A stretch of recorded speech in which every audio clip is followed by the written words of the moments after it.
it's Angel from the Abernathy's Go Green. Today I am going to do a little review and demo of the Alima Pure Satin-Matte Foundation. So let's go ahead and get started. First of all, I want to tell you a little bit about them, just reading off of my phone here from their website.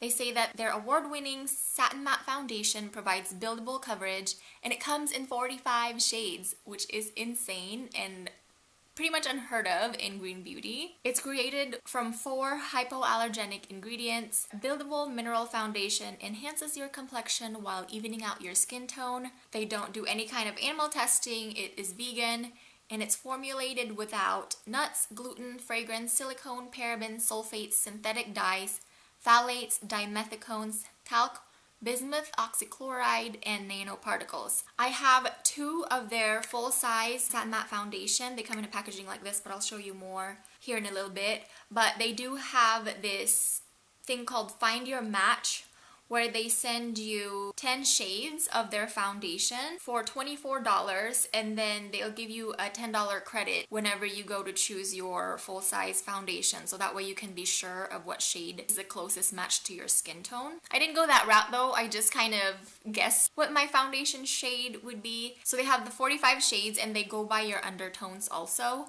They have cool, neutral, beige, warm, and olive. So they have 5 undertones. They explain what your undertones could be. They kind of explain what neutral, beige, warm, olive, and cool, what those are if you're not familiar with undertones. With me, I'm pretty sure that I have warm undertones. On their website, they say that their warm shades of the Satin Matte Foundation flatter those with a subtle yellow undertones. If you find that foundation shades sometimes appear pink on your skin, our warm range will be a match for you. And anytime I see yellow, that's kind of my keyword, is because I think I have a lot of yellow on my skin. So I told you what they don't have any of in their foundation.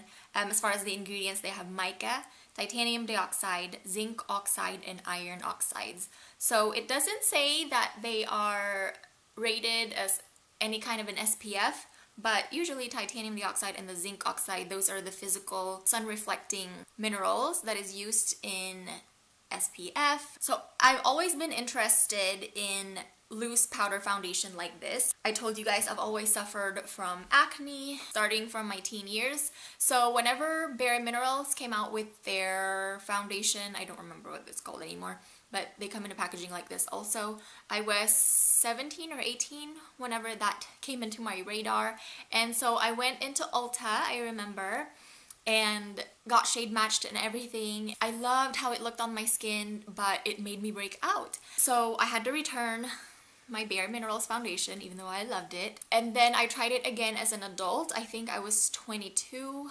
I was watching TV one day, and you know how they have the infomercials for Bare Minerals. So I ordered it again. I thought maybe, you know, my skin has changed. But really, I knew that every time I put it on, my skin looked good, but the more often I wore it, I would just get like these tiny bumps on my forehead, and I knew that that was not normal for me. Even though I was still acne prone, the tiny bumps was not normal.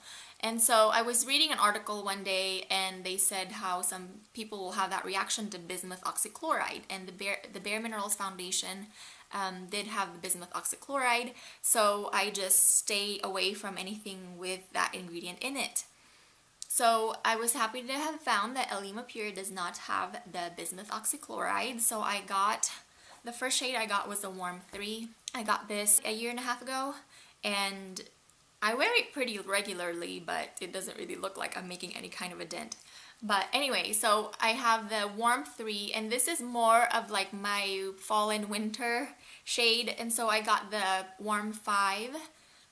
I just went a couple shades darker to wear in the summer. So I think right now I'm pretty much still a Warm 3, even though I've gone out in the sun a couple of times. So I'm gonna do the demo here using the Warm 3. So this is what the packaging looks like. It's got a black lid and a plastic see-through jar, and it has a locking sifter. So it swivels like this, and then it exposes the hole once you swivel that top, which is excellent because it doesn't get all over the place whenever you travel with it. And I like to wear this in one of 2 ways. The first way is if I just have on my tinted moisturizer like the Andalou Naturals 1000 Roses CC Cream, and I want to take down some of that dewiness that it provides for the skin, I will take this in a Real Technique buffing brush and just buff it onto my skin, and also provides obviously some coverage. But if I want to wear just this as a foundation, I make a little concoction that I love. So what I do first is I take the black lid, I put a couple of drops of my daytime face oil. Right now I'm really enjoying the Laurel Antioxidant Facial Serum. I just put about 3 drops onto the cap, and that's it. And I especially like to do this in the winter because I feel like this dries out my skin a little bit in the winter. So adding the oils and a toner of your choice really helps in adding moisture and hydration to the foundation. So I'm just gonna put a couple of spritzes onto my cap here. Just start with 2 and then put the foundation onto the cap. So that's what I have so far. Whenever I use the foundation this way, I like to use a flat kabuki brush. This is the 100% pure one. It's just called flat kabuki brush, and that's what it looks like. And I just take it and I swirl it into the cap and mix the oil and the foundation and the face mist together. So all of that is in my brush now, and then I just buff it into my skin.